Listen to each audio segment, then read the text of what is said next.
പിതാവിന്റെയും പുത്രന്റെയും പരിശുദ്ധാത്മാവിന്റെയും നാമത്തിൽ ആമേൻ. പരിശുദ്ധ അമ്മേ, അമ്മേ പരിശുദ്ധമേ, ദൈവമാതാവേ, കൃപാസനത്തിലൂടെ ഞങ്ങളുടെ ദേശത്തിനും അമ്മ മധ്യസ്ഥം തേടി തന്ന എല്ലാ അനുഗ്രഹങ്ങൾക്കും കൃപകൾക്കും ഞങ്ങളിപ്പോൾ ഹൃദയം നിറഞ്ഞ നന്ദി പറയുന്നു. അമ്മേ പരിശുദ്ധമേ, ദൈവമാതാവേ, 2004 ഡിസംബർ 7 ഉച്ചകഴിഞ്ഞ് 2:30 കൃപാസനത്തിൽ സംഭവിച്ച അമ്മയുടെ പ്രത്യക്ഷപ്പെടലിനെ കുറിച്ച് തിരുസഭയ്ക്ക് സമർപ്പിച്ചിരിക്കുന്ന പഠനരേഖകളുടെ മേൽ സഭാത്മകമായ പഠനം ആരംഭിക്കുവാൻ ഞങ്ങൾ പ്രാർത്ഥിക്കുന്നു. അമ്മേ പരിശുദ്ധമേ, ഭൂസ്വർലോകങ്ങളുടെ രാജ്ഞിയായ അങ്ങേയ്ക്ക് ഭൗമസംരക്ഷണത്തിനായി പ്രപഞ്ചപ്രകൃതിയെ തന്നെ തിരുസഭ പ്രതിഷ്ഠിക്കുവാൻ ഈ പ്രത്യക്ഷീകരണം വഴി ഇടയാക്കണമേ. പരിശുദ്ധമേ, ജപമാല മാതാവേ, സകല കൃപാസനം പ്രാർത്ഥനയോടും ചേർത്ത് ഞങ്ങളിപ്പോൾ പ്രാർത്ഥിക്കുന്ന ഈ കുടുംബത്തിന്റെ പ്രത്യേക നിയോഗം മക്കളെ.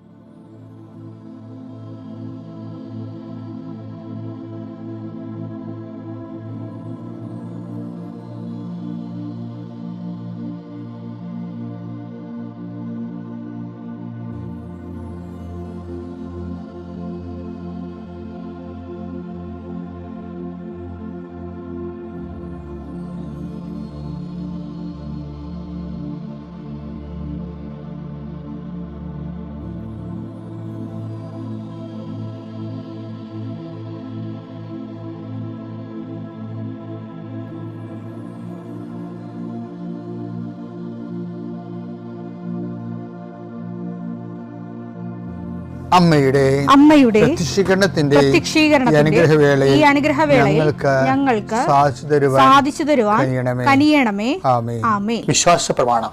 സർവശക്തനായ പിതാവും ആകാശത്തിന്റെയും ഭൂമിയുടെയും സൃഷ്ടാവുമായ ദൈവത്തിൽ ഞാൻ വിശ്വസിക്കുന്നു. അവിടുത്തെ ഏകപുത്രനും ഞങ്ങളുടെ കർത്താവുമായ ഈശോ മിശിഹായിലും ഞാൻ വിശ്വസിക്കുന്നു.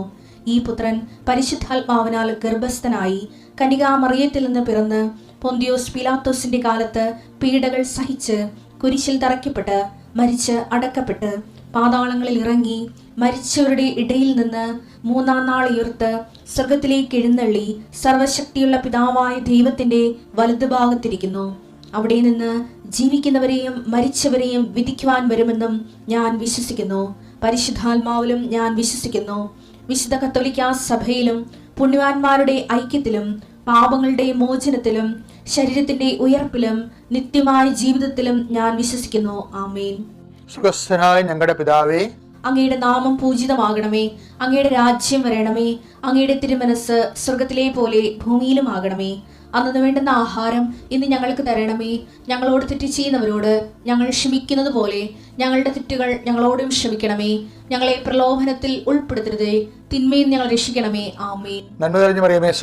കർത്താവ് അങ്ങയുടെ കൂടെ സ്ത്രീകളിൽ അങ്ങ് അനുഗ്രഹിക്കപ്പെട്ടവളാകുന്നു. അങ്ങയുടെ ഉദരത്തിൻ ഫലമായി ഈശോ അനുഗ്രഹിക്കപ്പെട്ടവനാകുന്നു. പരിശുദ്ധ മറിയമേ, തമ്പുരാന്റെ അമ്മേ, പാപികളായ ഞങ്ങൾക്ക് വേണ്ടി ഇപ്പോഴും ഞങ്ങളുടെ മരണസമയത്തും തമ്പുരാനോട് അപേക്ഷിക്കണമേ. ആമേൻ. കർത്താവ് നിന്റെ ഉന്നതമായ നാമത്തിന് സ്വസ്ഥം ചെയ്യുന്നു. ഇന്നത്തെ ദിവസം നിന്റെ തിരുമുറുവാർന്ന വലതുകരം അങ്ങയുടെ മക്കളുടെ മേൽ വെക്കണമെന്ന് പ്രാർത്ഥിക്കുന്നു. കർത്താവ് അങ്ങയുടെ മക്കളുടെ യാത്രകളെ ആശീർവദിക്കണമേ.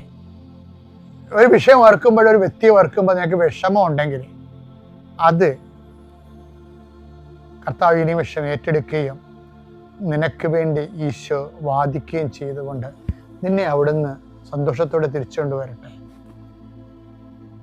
നിന്റെ സാമ്പത്തിക പ്ലാനുകളെല്ലാം, നിന്റെ പദ്ധതികളെല്ലാം, 10 പൈസ നിന്റെ കുഞ്ഞുങ്ങൾക്കും കുടുംബത്തിനും വേണ്ടി സ്വരുക്കൂട്ടാൻ വേണ്ടിയുള്ള നടപടികൾ ഈശോയുടെ നാമത്തിൽ സംരക്ഷിക്കപ്പെടട്ടെ.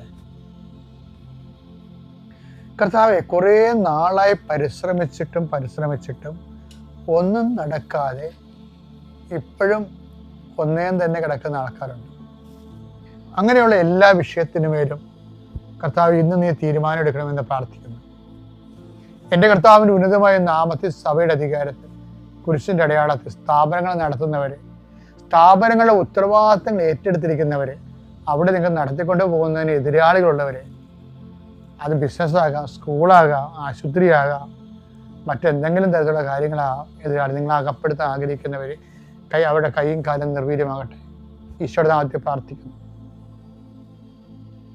Lord Jesus Christ, pour out your Spirit, touch the fair fingers, soak with the precious blood. Lord, infuse your Spirit of power and grace. Mathai 5:7 എന്താണ്? കരുണയുള്ളവർ ഭാഗ്യവാന്മാർ, അവർക്ക് കരുണ ലഭിക്കും. അവർക്ക് കരുണ ലഭിക്കും. ഇക്കാലത്ത് ഏറ്റവും കൂടുതൽ മിസ്യൂസ് ചെയ്തിരിക്കുന്ന ഒരു വാക്കാണ് കരുണ. ആവശ്യമുള്ളിടത്തും എല്ലായിടത്തും കയറി കരുണയൊക്കെ ഉപയോഗിച്ച്, അതായത് ദൈവത്തിന് സുവിശേഷം നിരക്കാത്ത ജീവിതം ജീവിക്കുന്ന, മൃഗതുല്യമായ ജീവിതം ജീവിക്കുന്നവരുടെയൊക്കെ കരുണ കാണിക്കണമെന്ന് പറഞ്ഞിട്ട് പാപത്തിന് ചെയ്യാനുള്ള ലൈസൻസ് കൊടുത്ത് ഒരു കാലഘട്ടം കഴിഞ്ഞു പോയി പറയുകയാണ്. അപ്പം ഞാൻ അന്ന് പറയുമായിരുന്നു, ഏറ്റവും ഇപ്പം അത് അവരുടെയൊക്കെ കരുണ കാണിക്കണം, അങ്ങനെയുള്ള ക്രിസ്തുവിനെ അറിയാത്തവരോട് അത് അക്സെപ്റ്റ് ചെയ്യുന്നതിൻ്റെ പിന്നിലും ഒരു കരുണയുടെ സുവിശേഷമുണ്ട്. പക്ഷെ അന്ന് ഞങ്ങൾ പറയാമായിരുന്നു, കരുണ കാണിക്കുക എന്ന് വെച്ച് കഴിഞ്ഞാൽ ലോകത്തോട് കാണിക്കാവുന്ന ഏറ്റവും വലിയ കരുണ എന്താ? സഭയ്ക്ക് ലോകത്തോട് കാണിക്കാവുന്ന ഏറ്റവും വലിയ കരുണ എന്താണ്? സഭയെ ഏൽപ്പിച്ച ജോലി പൂർത്തിയാക്കുകയാണ്. എന്താണ്? ക്രിസ്തുവിനെ ലോകത്തിന് കൊടുക്കുക, ലോകത്തിൻ്റെ ആത്മരക്ഷ ഉറപ്പുവരുത്തുക, ലോകത്തിൻ്റെ ആത്മരക്ഷ ഉറപ്പുവരുത്തുക എന്ന് വെച്ചാൽ മിഷൻ എന്ന് പറഞ്ഞാൽ അത്രയും ജീവശ്വാസമാണ് സഭയുടെ. അത് ചെയ്തില്ല എന്നുണ്ടെങ്കിൽ ഇതൊരു വാർദ്ധക്യം വായിച്ച സഭയായിട്ട് മാറും. അപ്പൊ ലോകത്തോട് കാണിക്കാവുന്ന ഏറ്റവും വലിയ കരുണ എന്താണ്? ക്രിസ്തുവിനെ കൈമാറുകയാണ്. ആ കാര്യം, കരുണ എന്ന മൂല്യം എന്ന് പറയുന്നത് ക്രിസ്തുവിന് മുമ്പേ ഉള്ളതാ. അപ്പൊ ഒരു കരുണ, ലോകത്ത് മുഴുവൻ കരുണ ഉണ്ടാകാൻ വേണ്ടിയാണ് ക്രിസ്തു ക്രൂശിക്കപ്പെട്ടത്? അല്ല, ക്രിസ്തു പോലും ദൈവത്തിന്റെ കരുണയാണ്. എന്തിനെ? ആത്മരക്ഷയ്ക്ക് വേണ്ടിയുള്ള ബലിദാനമാണ് ക്രിസ്തു. ആ കരുണയാണ്. അപ്പൊ നമ്മുടെ ഒരു ക്രിസ്തുവിനെ ലോകത്തിന് കൊടുക്കുമ്പോൾ ചില പീഡനങ്ങൾ ഉണ്ടാകും. ആ വെളിച്ചത്തിൽ വേണം അടിയിലുള്ള വചനം വായിക്കാൻ. മനുഷ്യൻ കരുണ കാണിക്കുമ്പോൾ, ക്രിസ്തുവിനെ ലോകത്തിന് കൊടുക്കുന്നതിൻ്റെ ഭാഗമായി ലോകത്തോട് കരുണ കാണിക്കുമ്പോൾ, ക്രിസ്തുവിൻ്റെ വചനങ്ങള് സുവിശേഷ വിഹിതമായ സാക്ഷ്യത്തോട് ജീവിക്കുമ്പോഴേ സുവിശേഷ വിഹിതമായ വിശ്വാസ കൈമാറ്റത്തിൻ്റെ കരുണ കാണിക്കുമ്പോഴേ മനുഷ്യൻ നിങ്ങളെ അവഹേളിക്കുകയും മേജമായി എല്ലാത്തരം കുറ്റങ്ങളും ആരോപിക്കുകയും ചെയ്യുമ്പോൾ നിങ്ങൾ ഭാഗ്യവാന്മാർ, ആഹ്ലാദിച്ചുല്ലസിക്ക് വേണ്ടി. അപ്പം അവിടെയും വന്ന് നിൽക്കുന്നത് വിശ്വാസ കൈമാറ്റം. കരുണ എന്ന് പറയുന്നത് ഏറ്റവും വലിയ കരുണ ക്രിസ്തുവിനെ കൈമാറുന്നതാണ്. ക്രിസ്തുവിനെ കൈമാറിയാലല്ലേ ക്രിസ്തുവിൻ്റെ വചനം അനുസരിച്ച് ജീവിക്കാൻ പറ്റത്തുള്ളൂ. പിതാവിൻ്റെയും പുത്രൻ്റെയും പേര് പ്രവീൺ. ഞാൻ ആറാട്ടുപുഴ എന്ന് പറയുന്നത് ഹരിപ്പാട്. ഇതെൻ്റെ മകൻ, എൻ്റെ വൈഫിൻ്റെ പേര് ചിത്ര. ഞാൻ ഉടമ്പടി എടുത്തത് 2025 ഏപ്രിലായിരുന്നു ഉടമ്പടി എടുത്തത്. ഉടമ്പടി എടുക്കാൻ കാരണം ഞാൻ ഗൾഫിലായിരുന്നു. ഒരു പ്രത്യേക സാഹചര്യത്തിൽ എൻ്റെ ജോലി ഉപേക്ഷിച്ച് എനിക്ക് നാട്ടിൽ വരേണ്ട ഒരു ആവശ്യം വന്നു. വന്നതിന് ശേഷം ഞാൻ ഒരുപാട് CV അയക്കുകയും പക്ഷേ അതെല്ലാം റിജക്റ്റ് ചെയ്തു, ജോലിയൊന്നും ആയില്ലായിരുന്നു. അതിനുശേഷം ഞാൻ വിസിറ്റിങ്ങിന് പോവുകയും മാതാവിനെ ഞങ്ങൾ പ്രാർത്ഥിക്കുകയും നല്ല രീതിയിൽ പ്രാർത്ഥിച്ചു. മാതാവിൻ്റെ കാരുണ്യത്തിൽ എനിക്കാണെങ്കിൽ വിസയും അതോടൊപ്പം ടിക്കറ്റും ഇന്നലെ എനിക്ക് അയച്ചു തന്നു. നാളെ എനിക്ക് പോകേണ്ട എൻ്റെ ഡേറ്റാണ്. എൻ്റെ വൈഫിനൊരു ഓപ്പറേഷൻ ഉണ്ടായിരുന്നു. അതും ഞങ്ങൾ ഉടമ്പടി എടുത്തതിന് ശേഷം ഒരു ഓപ്പറേഷൻ വന്നു, ക്രിട്ടിക്കൽ സ്റ്റേജിലായിരുന്നു. അതും മാതാവിനോട് ഞങ്ങൾ പ്രാർത്ഥിച്ച് എൻ്റെ വൈഫിൻ്റെ ചികിത്സ എനിക്ക് ഞങ്ങൾക്ക് നല്ല ഫലം കിട്ടുകയും, പിന്നെ എനിക്ക് കാരുണ്യ പ്രവർത്തനം എന്ന് പറയുമ്പോൾ ഞങ്ങളുടെ വീടിനടുത്തുള്ള വ്യക്തികൾക്ക് ഞങ്ങൾ സാമ്പത്തികമായിട്ടും വളരെ അന്നദാനം അങ്ങനെയുള്ള രീതിയിൽ ഞങ്ങൾ സഹായിക്കുകയൊക്കെ ചെയ്തിട്ടുണ്ടായിരുന്നു. ദൈവികമായിട്ടുള്ള പ്രചരണം എന്ന് പറയുമ്പോൾ വീടിനടുത്തുള്ളവർക്ക് ഞങ്ങൾ പത്രങ്ങൾ വിതരണം ചെയ്യുകയും ഹോസ്പിറ്റൽ, അത് താലൂക്ക് ആശുപത്രി ഇങ്ങനെയുള്ള അവിടെ ഞങ്ങൾ പത്രം വിതരണം ചെയ്യുകയും ഒക്കെ ഉണ്ടായിരുന്നു. ഇതൊക്കെയാണ് ഞങ്ങളുടെ കാരുണ്യപരമായിട്ടുള്ള. വിലാപങ്ങളുടെ പുസ്തകം 3-ാം അധ്യായം 24-25 തിരുവചനങ്ങൾ. കർത്താവാണ് എൻ്റെ ഓഹരി, അവിടുന്നാണ് എൻ്റെ പ്രത്യാശ എന്ന് ഞാൻ പറയുന്നു. തന്നെ കാത്തിരിക്കുന്നവർക്കും തന്നെ തേടുന്നവർക്കും കർത്താവ് നല്ലവനാണ്. പ്രവീൺ എന്ന സഹോദരൻ ഇവിടെ വന്ന് ഉടമ്പടിയെടുത്ത് പ്രാർത്ഥിച്ചത് വളരെ സങ്കടപ്പെട്ട ഒരു സമയത്താണ്. 1 വർഷം മുമ്പ് അദ്ദേഹത്തിൻ്റെ ജോലി നഷ്ടപ്പെട്ട് റിസൈൻ ചെയ്ത് വിദേശത്തു നിന്ന് ഇവിടെ വരേണ്ട ഒരു ആവശ്യം വന്ന്, അത് കഴിഞ്ഞ് പിന്നെ ജോലിയില്ലാതെ അദ്ദേഹം വളരെ കഷ്ടപ്പെടുകയായിരുന്നു. ആരോ പറഞ്ഞു കേട്ട് ഇവിടെ വന്നു, ഉടമ്പടിയെടുത്തു. പരിശുദ്ധ അമ്മയോട് തൻ്റെ ദുഃഖങ്ങളും സങ്കടങ്ങളും എല്ലാം പറഞ്ഞു കഴിഞ്ഞപ്പോൾ അദ്ദേഹം നിയോഗം വെച്ച് പ്രാർത്ഥിച്ചു. നിയോഗത്തിൽ വെച്ച ഒരു വലിയ ആവശ്യമായിരുന്നു, എനിക്ക് ജോലി കിട്ടണം. അദ്ദേഹത്തിന് ആ ഒരു ആവശ്യം മാത്രമേ ഉണ്ടായിരുന്നുള്ളൂ. പരിശുദ്ധ അമ്മ അവരുടെ ജീവിതത്തിൽ വളരെയധികം ഇടപെടുകയും അവർക്ക് ഈശോയെ ലഭിക്കുകയും ചെയ്തു. പരിശുദ്ധ അമ്മയോട് പ്രാർത്ഥിക്കുന്നവർക്കെല്ലാം ഈശോ ലഭിക്കുന്നു എന്നുള്ളതാണ് ഓരോ ഉടമ്പടി ജീവിതത്തിൻ്റെയും പ്രത്യേകത. അതോടുകൂടി അവരുടെ കുടുംബത്തിലെ അടുക്കും ചിട്ടയും അവരുടെ കുടുംബത്തിലുള്ള വളരെ വ്യത്യാസങ്ങളും ഒരു വളരെ ചിട്ടയായൊരു ജീവിതം അവർക്ക് മുന്നോട്ട് വയ്ക്കാനായിട്ട് സാധിക്കുന്നു. ഉടമ്പടി എടുത്ത് ജീവിക്കുന്നവരെല്ലാവരും തന്നെ വളരെ വ്യത്യസ്തമായ ഒരു ജീവിത ശൈലിയിലേക്ക് മാറുന്നതായിട്ട് നമുക്ക് കാണാനായി സാധിക്കും. പ്രവീണിൻ്റെ കുടുംബത്തിൻ്റെയും അനുഭവം അത് തന്നെയാണ്. അവർ കൃത്യമായി അതിരാവിലെ എഴുന്നേൽക്കുകയും അവർക്ക് രണ്ടുപേർക്കും കുടുംബത്തിൽ തന്നെ പ്രാർത്ഥിക്കാൻ സാധിക്കാത്ത അവസരങ്ങളിൽ ഓൺലൈനായി അവർ വീഡിയോ കോളിൽ ഒരേ സമയം പ്രാർത്ഥിക്കുകയും പരിശുദ്ധ അമ്മയുടെ മാധ്യസ്ഥം തേടുകയും ഈശോയിൽ നിന്ന് വളരെ കൃത്യമായ ഡെയിലി ബ്രെഡിലൂടെ അച്ഛൻ്റെ അനുഗ്രഹങ്ങൾ പ്രാപിക്കുകയും ചെയ്ത ഒരു നല്ല കുടുംബമായി ഒരു നല്ല തലമുറയെ വാർത്തെടുക്കാനുള്ള ഒരു നല്ല ശ്രമത്തിലാണ്. അദ്ദേഹം പറയുകയായിരുന്നു, ഞാൻ എപ്പോഴും ഇനി ഉടമ്പടിയിലായിരിക്കും. കാരണം എനിക്കിനി പരിശുദ്ധ അമ്മയുടെ മധ്യസ്ഥതയില്ലാതെ എനിക്ക് മുന്നോട്ട് തുടർന്നു കൊണ്ടുപോകാൻ സാധിക്കില്ല. എൻ്റെ ഏതാവശ്യത്തിലും എനിക്ക് അമ്മ തന്നെ വേണം. ഒരമ്മയുടെ സഹായം കൂടാതെ എനിക്കെൻ്റെ ജീവിതത്തെ മുന്നോട്ട് നയിക്കുവാനോ അല്ലെങ്കിൽ എൻ്റെ ഭാവി പരിപാടികളെ ക്രമീകരിക്കുവാനോ എനിക്ക് സാധിക്കുകയില്ല. അതാണ് ഉടമ്പടി എന്ന് പറയുന്നത്. ഉടമ്പടി എന്നാൽ ഉടൻ പരിഹാരമാണെന്ന് നമുക്കറിയാം. പ്രവീണിൻ്റെ കുടുംബത്തിന് ലഭിച്ചിരിക്കുന്ന ഒരു വലിയ ആശ്വാസവും ഒരു വലിയ സഹായവും മധ്യസ്ഥവും എല്ലാമാണ് ഈശോയിൽ നിന്ന് അവർക്ക് ലഭിച്ച എല്ലാ അനുഗ്രഹങ്ങൾക്കും. അതുപോലെ തന്നെ പ്രവീണിനെ പോലെ ജോലി നഷ്ടപ്പെട്ട് നാട്ടിലായിരിക്കുന്നവരെയും ജോലി അന്വേഷിച്ച് വിസിറ്റിംഗ് വിസയിൽ വിദേശങ്ങളിൽ പോയിരിക്കുന്നവരെയും അന്യസംസ്ഥാനങ്ങളിൽ പോയിരിക്കുന്ന എല്ലാ മക്കളെയും ഈ സാക്ഷ്യത്തോട് ചേർത്ത് വെച്ചുകൊണ്ട് സമയച്ചുരുക്കത്തിൻ്റെ അമ്മ നൽകിയ ഒരു വലിയ അനുഗ്രഹത്തിന് നമ്മുടെ ജീവിതം ഭാരം കുറച്ച് നൽകുന്ന ഈ അമ്മയ്ക്കും ഈശോയ്ക്കും നല്ലൊരു കയ്യടി നൽകി. ദൈവനാമത്തിന് മഹത്വം ഉണ്ടാകട്ടെ. എൻ്റെ പേര് അരുൺ എന്നാണ്. ഞാൻ പത്തനംതിട്ട ജില്ലയിൽ തിരുവല്ലായിക്കടുത്ത് കുമ്പനാട് എന്ന് പറയുന്ന സ്ഥലത്തു നിന്നാണ് വരുന്നത്. ഞാനൊരു മെക്കാനിക്കൽ എഞ്ചിനീയറാണ്. എല്ലാത്തിനുപരി ഞാനൊരു അക്രൈസ്തവനാണ്. ഞാനൊരു ഹിന്ദു കുടുംബത്തിൽ നിന്നാണ് വരുന്നത്. അപ്പോൾ എനിക്കിവിടെ പറയാനുള്ളത്, ദൈവം കുറേ അനുഭവങ്ങൾ എൻ്റെ ജീവിതത്തിൽ തന്നിട്ടുണ്ട്. അപ്പോൾ അതിനകത്ത് 2019 ഞാനിവിടെ ആദ്യമായിട്ട് വരുന്നത്. അന്ന് ഞാൻ എഞ്ചിനീയറിംഗ് എല്ലാം കഴിഞ്ഞ് നിൽക്കുന്ന സമയമാണ്. അച്ഛനും ജോലിയില്ല, അമ്മയ്ക്ക് ജോലിയില്ല, പിന്നെ സ്വാഭാവികമായിട്ട് എനിക്കും ജോലിയില്ല. ആ സമയത്ത് ഭയങ്കര ബുദ്ധിമുട്ടായിരുന്നു. ഞാൻ ഇവിടെ വന്നു, 2019 ഇവിടെ എത്തി. എല്ലാവർക്കും ലഭിച്ചതുപോലെ തന്നെ എനിക്കും പത്രം കിട്ടി. അച്ഛനായിരുന്നു പത്രം കിട്ടിയിരുന്നത്. അപ്പോൾ ഞങ്ങൾ ഒന്നും അറിയില്ല, ഇവിടെ വന്നു എന്താണെന്നറിഞ്ഞില്ല. ഉടമ്പടി എടുത്തു കഴിഞ്ഞ് വീട്ടിലേക്ക് മടങ്ങി. അപ്പോൾ എന്താ ചെയ്യേണ്ടത്, എങ്ങനെയാണ് ചെയ്യേണ്ടത് ഒന്നും കൃത്യമായിട്ടുള്ള ധാരണയില്ല. അപ്പോൾ അങ്ങനെ കുറച്ച് നാളുകൾ കഴിഞ്ഞു. വീട്ടിലുള്ള സാമ്പത്തിക ബുദ്ധിമുട്ട് കാരണം ഒരു നല്ല ഫോൺ പോലും കയ്യിലില്ല ഉടമ്പടി ആരാധന കൂടാൻ. അപ്പോൾ ദൈവത്തിൻ്റെ കൃപ കൊണ്ട് അന്ന് വേറെ ഒന്നിനും കുറവുണ്ടാകുന്ന പറഞ്ഞാലും എനിക്ക് നല്ലൊരു ഫോൺ കിട്ടി. അങ്ങനെ അച്ഛനും അമ്മയും ഞാനും ചേർന്ന് ഉടമ്പടി ആരാധന കൂടാൻ തുടങ്ങി. അപ്പോൾ ഏറ്റവും കൂടുതൽ സഹായിച്ചൊരു കാര്യം എന്ന് പറയുന്നത് യൂട്യൂബ് ചാനലാണ്. അതിനകത്തൂടെ അച്ഛൻ്റെ കൃത്യമായിട്ടുള്ള ഇൻസ്ട്രക്ഷൻസ് കിട്ടാൻ തുടങ്ങി. എങ്ങനെയാണ് ആരാധന കൂടേണ്ടത്, എങ്ങനെയാണ് പ്രാർത്ഥന ചൊല്ലേണ്ടത്. അപ്പോൾ അതിനകത്തെല്ലാം അച്ഛൻ പറയുന്നുണ്ട്, ഇത് ചൊല്ലുന്ന പ്രാർത്ഥനയല്ല, ചെയ്യുന്ന പ്രാർത്ഥനയാണെന്നുള്ള കാര്യം. അപ്പോൾ അത് ഞങ്ങളതിങ്ങനെ കൃത്യമായിട്ട് ഇങ്ങനെ ഫോളോ അപ്പ് ചെയ്തുകൊണ്ടേയിരുന്നു. അങ്ങനെ എനിക്ക് ജോലിയില്ലായിരുന്നു. ഞാൻ മുംബൈയിലേക്ക് പോയി, എൻ്റെ കസിൻ്റെ വീട്ടിലേക്ക്. അങ്ങനെ അവിടെ എല്ലാം കുറേ അന്വേഷിച്ചു, ഒരു ജോലി പോലും എനിക്ക് കിട്ടിയില്ല. പിന്നെ ദൈവത്തിൻ്റെ കൃപ കൊണ്ട് അപ്പോൾ ആ സമയത്ത് ഭയങ്കര ബുദ്ധിമുട്ടായിരുന്നു എനിക്ക്. അപ്പോൾ ഞാൻ ലൈറ്റ് ക്യാൻഡിൽ പ്രയർ റിക്വസ്റ്റ് ഇട്ട ഉടനെ തന്നെ എനിക്ക് എൻ്റെ ഒരു കസിൻ ചേച്ചി എന്നെ വിളിച്ചിട്ട് പറഞ്ഞു, മോനെ ഇവിടെ ഒരു ഇൻ്റർവ്യൂ ഉണ്ട്, നീ നാട്ടിലേക്ക് വരണമെന്ന് പറഞ്ഞു. അങ്ങനെ ഞാൻ നാട്ടിലേക്ക് വന്നു. നേരെ വീട്ടിലോട്ട് വരുന്നതിൻ്റെ മുന്നേ ആദ്യം കൃപാസനത്തിൽ വന്നു.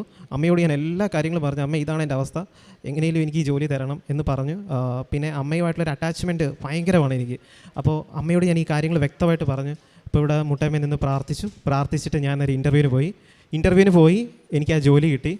ഒരു ഫ്രഷർ, ഒരു ട്രെയിനിങ് കോർഡിനേറ്ററിൽ നിന്ന് പെട്ടെന്ന് തന്നെ ഇൻറ്റേർണൽ ട്രെയിനറായി, അവിടുന്ന് ഡീലർ ഇൻ ഹൗസ് ട്രെയിനറായി. അപ്പോൾ ആ സമയത്തെല്ലാം ദൈവം കൂടെ ഉണ്ടായിരുന്നു. അതെങ്ങനെ പറഞ്ഞു തരണമെന്ന് എനിക്കറിയില്ല. കാരണം ഞാനൊരു എഞ്ചിനീയറാണ്. അപ്പോൾ സ്വാഭാവികമായിട്ടും ഇതെല്ലാവരോടും പറയുമ്പോൾ, അല്ലെങ്കിൽ എൻ്റെ കൂട്ടുകാരോട് പറയുമ്പോൾ എല്ലാവരും അത് ബ്രെയിൻ കൊണ്ടേ ചിന്തിക്കത്തുള്ളൂ, അല്ലെങ്കിൽ ബുദ്ധി കൊണ്ടേ ചിന്തിക്കത്തുള്ളൂ. പക്ഷേങ്കിൽ ഹൃദയം കൊണ്ട് ചിന്തിച്ചാൽ മാത്രമേ ദൈവം തന്ന എന്താണ് എന്ന് എല്ലാവർക്കും മനസ്സിലാകത്തുള്ളൂ. അപ്പോൾ അങ്ങനെ ആ സമയത്ത് തന്നെയാണ് കൊറോണ വന്നത്. അപ്പോൾ കൊറോണ കാലമായി, എല്ലാം ഷട്ട് ഡൗൺ ആയി, ഫുൾ ലോക്ക്ഡൗൺ ആയിരുന്നൊരു കാലം.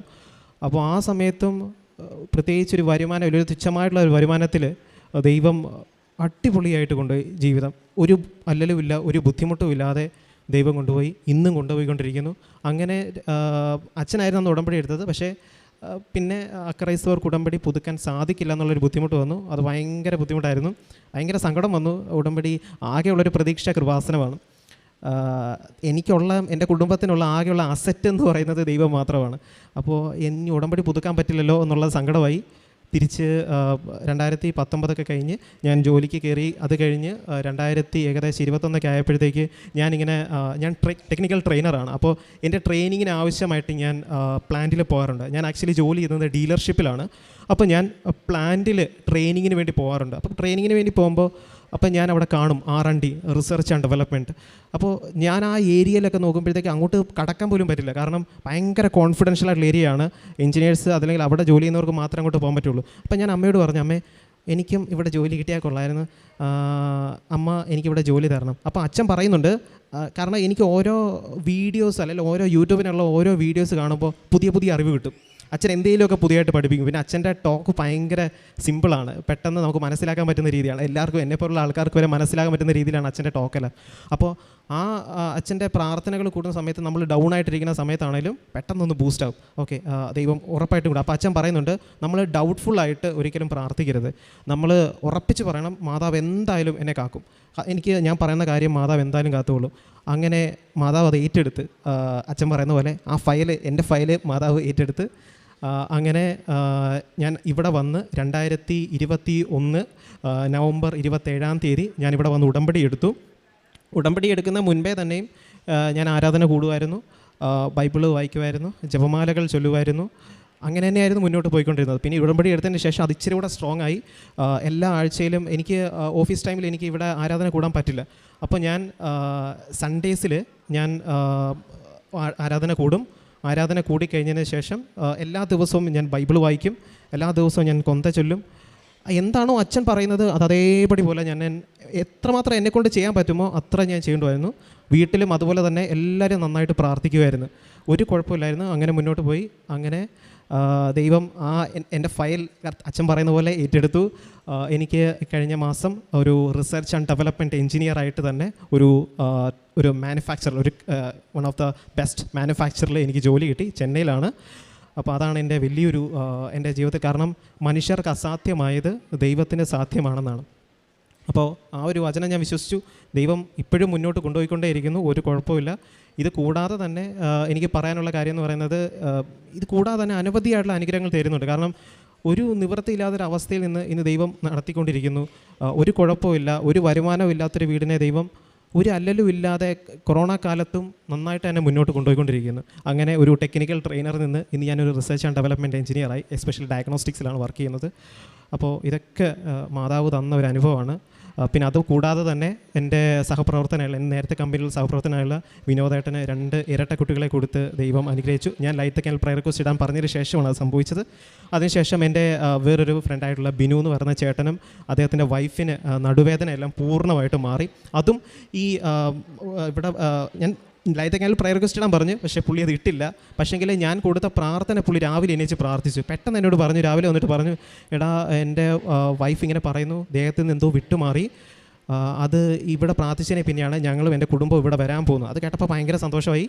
അപ്പോഴേ ഞാൻ എല്ലാവരോടും ഞാൻ പറയും, എൻ്റെ ദൈവം ഇത്രയും വലിയൊരു ദൈവമാണെന്നുള്ള കാര്യം. അങ്ങനെ പിന്നെ എൻ്റെ വല്യമ്മച്ചിയുടെ കണ്ണിന് കുഴപ്പമുണ്ടായിരുന്നു. അപ്പോൾ ഞാൻ ഉടമ്പടി തൈലം കൊടുത്തു.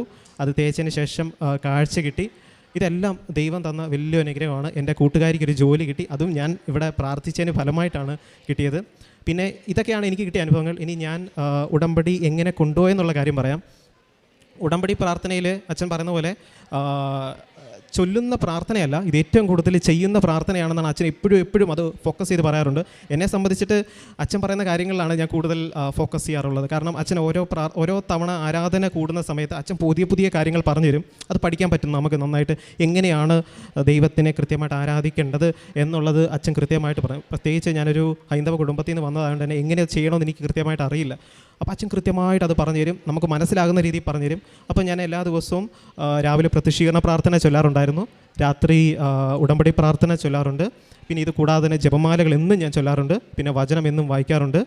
പിന്നെ ഏതെങ്കിലും കാരണവശാൽ എനിക്ക് ഉടമ്പടി പ്രാർത്ഥന അല്ലെങ്കിൽ രാവിലെ പ്രത്യക്ഷീകരണ പ്രാർത്ഥന ചൊല്ലാൻ പറ്റുന്ന അവസരം വരും. അതായത് രാവിലെ ഞാൻ പെട്ടെന്ന് വീട്ടിൽ നിന്ന് 4 മണിക്കൊക്കെയാണ് വീട്ടിൽ നിന്ന് പോകുന്നെങ്കിൽ ഞാൻ ബസ്സിലിരിക്കുമ്പോൾ അച്ഛൻ വീട്ടിൽ മെഴുകുതിരി കത്തിച്ചിട്ട് വിളിച്ച് പറയും പ്രാർത്ഥിച്ചു തുടങ്ങി. അപ്പോൾ ഞാൻ ബസ്സിൽ ഇരുന്നുകൊണ്ട് പ്രത്യക്ഷീകരണ പ്രാർത്ഥന ചൊല്ലും. അങ്ങനെ മാക്സിമം എന്നെക്കൊണ്ട് പറ്റുന്ന രീതിയിലെല്ലാം അമ്മയോട് ഞാൻ പറയും. ഏതെങ്കിലും കാരണവശാൽ മുടങ്ങി കഴിഞ്ഞാൽ അമ്മയോട് പറയാം, അമ്മേ ഇന്നത്തേക്കൊന്ന് ഒരിളവ് തന്നേക്കണേ, ബാക്കി ഞാൻ ചൊല്ലിക്കോളാം എന്ന് ഞാൻ അമ്മയോട് പറയും. പക്ഷേ ഇതുവരെ ഒരു കുഴപ്പവും എനിക്ക് ഉണ്ടായിട്ടില്ല. അങ്ങനെ കാരുണ്യ പ്രവർത്തികളാണെന്നുണ്ടെങ്കിൽ എനിക്ക് കിട്ടുന്ന തുച്ഛമായിട്ടുള്ള വരുമാനത്തിൽ തന്നെ എന്നെക്കൊണ്ട് പറ്റുന്ന രീതിയിലെല്ലാം ഞാൻ കാരുണ്യ പ്രവർത്തി ചെയ്യാറുണ്ടായിരുന്നു. അനാഥാലയ മന്ദിരങ്ങളിൽ സന്ദർശിച്ച് രോഗികളെ കാണാറുണ്ടായിരുന്നു. എന്നെക്കൊണ്ട് പറ്റുന്ന രീതിയിലുള്ള സഹായങ്ങളെല്ലാം ഞാൻ ചെയ്തിട്ടുണ്ടായിരുന്നു. അതൊരു ഡ്രാസ്റ്റിക് ചേഞ്ച് എന്ന് വേണേൽ പറയാം എൻ്റെ ജീവിതത്തിൽ വന്ന കുറച്ച് മാറ്റങ്ങൾ. കാരണം ദൈവം കൂട്ടത്തിൽ വരുമ്പോൾ, അല്ലെങ്കിൽ മാതാവ് കൂട്ടത്തിൽ ഉണ്ടെങ്കിൽ നമുക്ക് പറ്റുന്നൊരു കാര്യം എന്ന് പറയുന്നത് നമ്മുടെ തിങ്കിങ് സ്റ്റൈൽ തന്നെ മാറും. ഇത്രയും നാളും ചിന്തിച്ച രീതിയിലല്ല എനിക്ക് ചിന്തിക്കാൻ പറ്റുന്നത്. ഇപ്പോൾ പുതിയ രീതിയിലാണ് ഇങ്ങനെ ചെയ്യണം, അല്ലെങ്കിൽ ഇങ്ങനെ പോകണം, ഈ വഴിക്ക് പോകണം എന്ന് നമ്മൾ കറക്റ്റായിട്ട് പറഞ്ഞു തരും. അങ്ങനെയാണ് പോയിക്കൊണ്ടിരിക്കുന്നത്.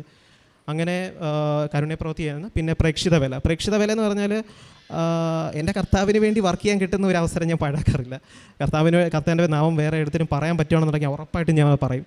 അങ്ങനെ ഇവിടുന്ന് എനിക്ക് പത്രം കിട്ടിക്കഴിഞ്ഞാൽ പിറ്റേ ദിവസം തന്നെ അച്ഛൻ പറഞ്ഞിട്ടുണ്ട്, ചുമ്മാ പത്രം കൊടുക്കാൻ പാടില്ല, നമ്മൾ പ്രാർത്ഥിച്ചിട്ടുണ്ട് പത്രം കൊടുക്കണമെന്ന്. അപ്പം ഞാൻ പത്രം എടുക്കും, വീട്ടിൽ നിന്ന് ആദ്യം ഒരു പ്രദക്ഷിണ പ്രാർത്ഥന ചൊല്ലും, എന്നിട്ട് വണ്ടി എടുക്കും. വണ്ടിയിൽ ഞാനിങ്ങനെ ഓരോ വീടുകളിൽ പോകും. വീട്ടിൽ കയറുന്നതിന് മുന്നേ ഒരു സ്വർഗ്ഗസ്ഥനാപിതാവേ നന്മ നിറഞ്ഞ മറിയമേയും ചൊല്ലിയതിന് ശേഷം മാത്രമാണ് ഞാൻ ആ പത്രം കൊടുക്കാറുള്ളത്. അങ്ങനെ പത്രം കൊടുത്തിട്ട് ഞാൻ വീട്ടിൽ വന്നോ അല്ലെങ്കിൽ എൻ്റെ പിറ്റേ ദിവസമോ എന്തെങ്കിലും ഒരു മാറ്റം ദൈവം എൻ്റെ വീട്ടിൽ കൊണ്ടുവന്നിട്ടുണ്ടാവും, അല്ലെങ്കിൽ എൻ്റെ ജീവിതത്തിൽ കൊണ്ടുവന്നിട്ടുണ്ടാവും. അപ്പം ഇങ്ങനെയുള്ള ഓരോ കാര്യങ്ങൾ കൊണ്ടുവരുന്നത് അച്ഛൻ എപ്പോഴും പറയാറുണ്ട്, അല്ലെങ്കിൽ വചനം പറയാറുണ്ട്, ക്രിസ്തു എല്ലാമാണ്, എല്ലാവരിലുമാണ്. അതുകൊണ്ട് ദൈവം അങ്ങനെ ഒരാൾക്ക് വേണ്ടിയോ അല്ലെങ്കിൽ ഒരു ഇന്ന ജാതിക്ക് വേണ്ടിയോ ഉള്ളതെന്ന് എനിക്ക് തോന്നുന്നില്ല. എൻ്റെ ദൈവം എല്ലാവർക്കും ഉള്ള ദൈവമാണ്. അത്രയും നല്ലവനായ ഒരു ദൈവമാണ് നമ്മുടെ ദൈവം. പിന്നെ കുർബാന എല്ലാ സമയത്തും കൂടാൻ ഞാൻ ശ്രമിക്കും. മാക്സിമം എനിക്ക് അവസരം കിട്ടുന്ന സമയത്തെല്ലാം കുർബാന കൂടാൻ വേണ്ടി ഞാൻ ശ്രമിക്കും. പക്ഷേ ഒരു അക്രൈസ്തവനായതുകൊണ്ട് കർത്താവിനെ സ്വീകരിക്കാനുള്ള എനിക്ക് യോഗ്യതയില്ല.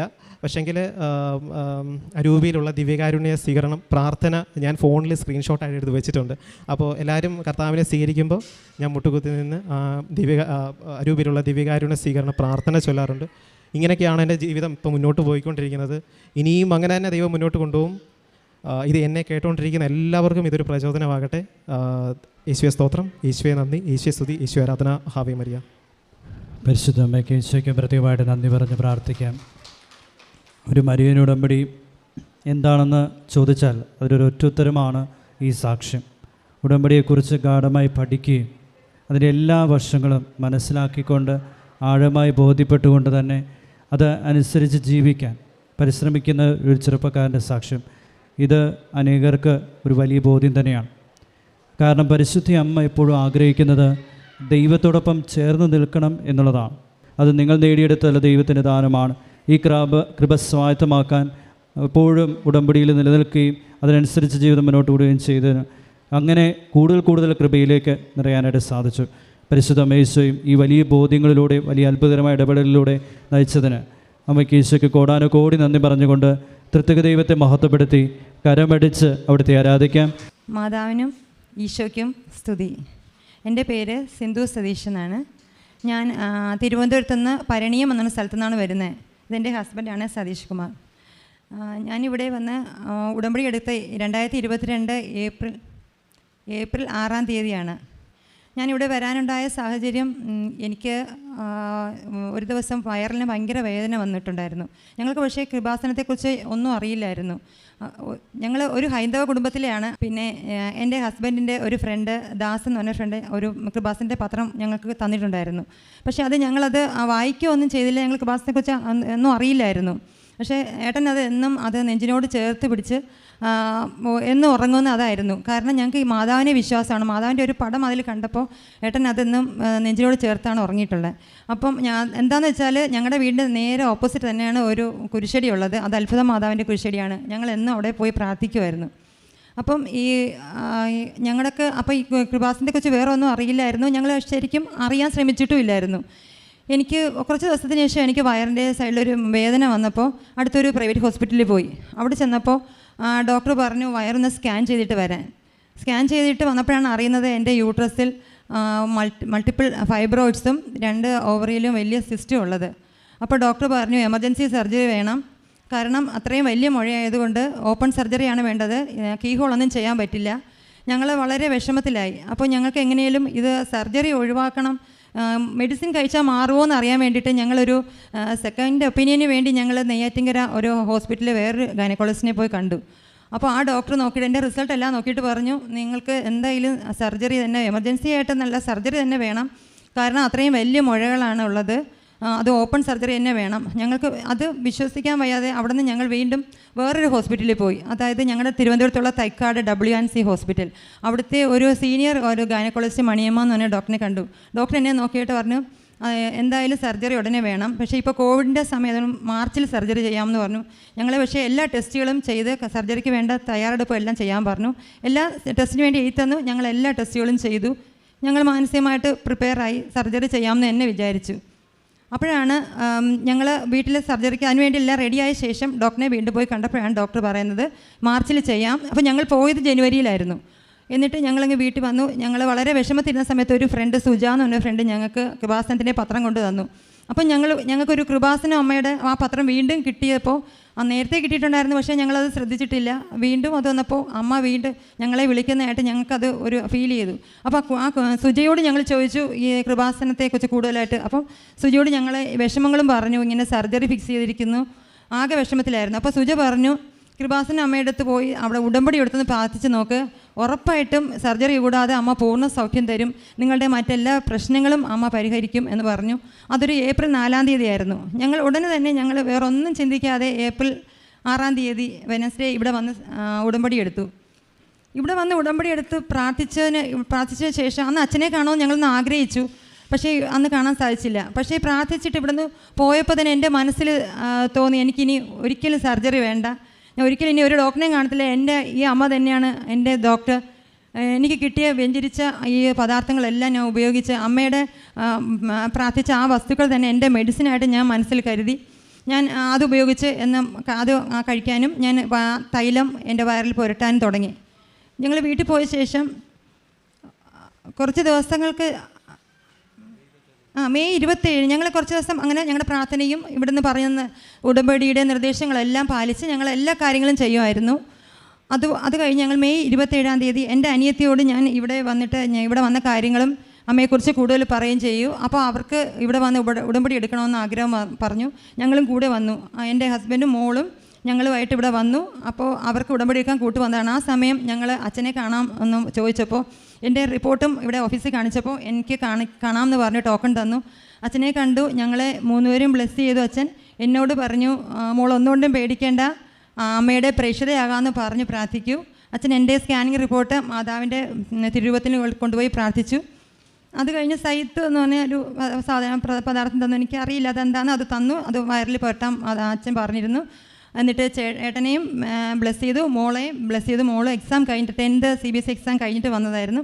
അവളെയും ബ്ലെസ് ചെയ്തു. ഞങ്ങൾ സന്തോഷമായിട്ട് ഇവിടെ നിന്ന് തിരികെ വീട്ടിൽ പോയി. പിന്നെയും ഞങ്ങളുടെ പ്രാർത്ഥന തുടർന്നുകൊണ്ടിരുന്നു. ഞാൻ എന്നും രാവിലെ പ്രത്യക്ഷീകരണ പ്രാർത്ഥന ചൊല്ലിയ ശേഷം ആ സമയം ഞങ്ങൾ എൻ്റെ വയറിൽ ഈ നമ്മുടെ തൈലം വിശുദ്ധ ഈ ഉടമ്പടി തൈലം പുരട്ടുകയും എന്ന് ഞാൻ ഉപ്പ് കഴിക്കും, തേനും കഴിക്കുമായിരുന്നു. എൻ്റെ ഒരു മെഡിസിൻ പോലെ. ഞാൻ അമ്മയോട് പറഞ്ഞു, എൻ്റെ വയറമ്മ ഒരിക്കലും കീറി മുറിക്കരുത്, അമ്മയാണ് എൻ്റെ ഡോക്ടർ എന്ന് ഞാൻ അങ്ങനെ പറയുമായിരുന്നു, അങ്ങനെ പ്രാർത്ഥിക്കുമായിരുന്നു. എനിക്ക് അതുകൂടാതെ ഞാനൊരു വചനം എൻ്റെ ഒരു ജെസ്സി എന്ന് പറഞ്ഞൊരു ചേച്ചി ഞങ്ങൾക്ക് പ്രാർത്ഥനയെക്കുറിച്ച് കൂടുതൽ പറഞ്ഞു തന്നൊരു ചേച്ചി ഉണ്ടായിരുന്നു. ആ ചേച്ചി ജപമാലയൊക്കെ ഞങ്ങൾക്ക് അയച്ചു തന്നു. അങ്ങനെ അതൊക്കെ ഞാൻ ചൊല്ലുമായിരുന്നു. ഒരു വചനം, അതിൻ്റെ ശക്തി ഞാൻ ഒരിക്കലും അത് മറക്കത്തില്ല. അത് എല്ലാവർക്കും നല്ല ഒരു വചനമായിട്ട് തന്നെയാണ് എനിക്ക് പറയാനുള്ളത്. നിൻ്റെ കണ്ണിൽ കാണുകയും പ്രാർത്ഥന കേൾക്കുകയും ചെയ്തിരിക്കുന്നു, ഞാൻ നിന്നെ സുഖപ്പെടുത്തും. 2 രാജാക്കന്മാർ 25 അങ്ങനെ ഒരു വചനം. അത് ഞങ്ങൾ സ്ഥിരം അത് എൻ്റെ വയറിൽ തൊട്ടിട്ട് പ്രാർത്ഥിക്കുമായിരുന്നു. അങ്ങനെ പ്രാർത്ഥന തുടർന്നുകൊണ്ടിരുന്നു. ഞങ്ങൾ മെയ് 27-നാണ് ഇവിടെ അനിയത്തിയുമായിട്ട് ഉടമ്പടി എടുക്കാൻ വരുന്നത്. എന്നിട്ട് ഞങ്ങൾ കുറച്ച് ദിവസങ്ങൾക്ക് ശേഷം, അതായത് ജൂൺ 8-ാം തീയതി ജസ്റ്റ് ഒന്ന് പോയി നമുക്ക് സ്കാൻ ചെയ്ത് നോക്കാമെന്ന് വിചാരിച്ചു. എൻ്റെ എങ്ങനെയുണ്ട് ഇപ്പോഴത്തെ സ്റ്റാറ്റസ് ഒന്ന് അറിയാൻ വേണ്ടിയിട്ട്. അങ്ങനെ ഞങ്ങൾ പോയി സ്കാൻ ചെയ്തപ്പോൾ എൻ്റെ റൈറ്റ് ഓവറിയിൽ 7.5 ഉണ്ടായിരുന്ന ഒരു സിസ്റ്റ് 4 ആയി. അപ്പം ഡോക്ടർ എന്നെ സ്കാൻ ചെയ്ത ഡോക്ടർ അപ്പം തന്നെ എന്നോട് ചോദിച്ചാൽ മെഡിസിൻ കഴിക്കുമെന്ന് ചോദിച്ചു. അപ്പം ഞാൻ ഇല്ലയെന്ന് പറഞ്ഞു. അപ്പോൾ പറഞ്ഞു, ഒരു സിസ്റ്റ് നന്നായിട്ട് പകുതിയോളം ചുരുങ്ങിയിട്ടുണ്ട്, പക്ഷേ സർജറി വേണം. യൂട്രസ് നിറയെ ഫൈബ്രോയിഡ്സ് ഉണ്ട്. അതും യൂട്രസിനകത്തുള്ളത് ഒരു ഏറ്റവും വലിയ ഫൈബ്രോയിഡ് എന്ന് പറഞ്ഞാൽ അത് 8 സെൻറ്റിമീറ്റേഴ്സ് ഉണ്ട്. ബാക്കി മൾട്ടിപ്പിളാണ്, കുറേ ഉണ്ട്. അതുകൂടാതെ ലെഫ്റ്റിലും ഉള്ള ഒരു നല്ല വലിപ്പമുള്ള ഒരു സിസ്റ്റ് ഉണ്ടെന്ന് പറഞ്ഞു. അപ്പം ഞങ്ങൾ പക്ഷേ ഡോക്ടർ സർജറി പറഞ്ഞിട്ട് വിട്ടു ഞങ്ങൾ. പക്ഷേ ഞങ്ങൾക്ക് അതിലൊന്നും, എനിക്കത് കേട്ടിട്ട് ഒന്നും ഒരു ഫീലും ഉണ്ടായില്ല, ഒരു വിഷമവും തോന്നിയില്ല.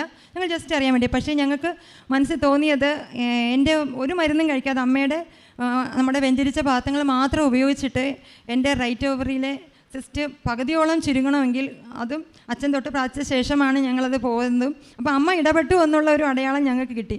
അതുതന്നെയാണ് ഞങ്ങളുടെ ഏറ്റവും വലിയ സന്തോഷം. ഞങ്ങളത് സമാധാനത്തോടെ, ഞങ്ങൾ വിശ്വാസത്തോടെ പ്രാർത്ഥന കുറച്ചുകൂടെ തീവ്രമാക്കി.